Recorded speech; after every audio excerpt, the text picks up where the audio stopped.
Welcome to the Tech Egg. Don't get scrambled. Enjoy the video. In this video, I will show how to make nut brittle. First, gather all your ingredients.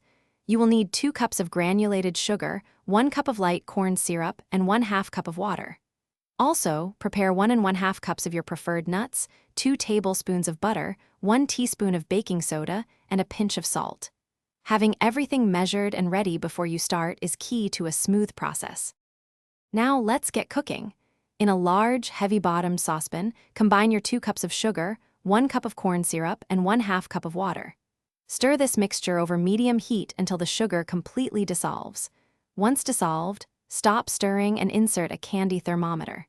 Continue to cook until the mixture reaches exactly 300 degrees Fahrenheit, which is the hard crack stage. This precise temperature is crucial for the perfect brittle texture.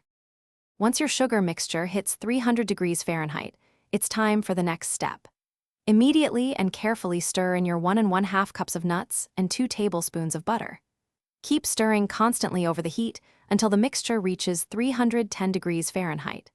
This quick addition and continued cooking ensures the nuts are well incorporated and the butter melts in, adding a lovely richness and helping with the brittle's texture. The final steps are quick and critical. Remove the pan from the heat and immediately stir in the 1 teaspoon of baking soda and the pinch of salt. The baking soda creates tiny air bubbles, making the brittle lighter.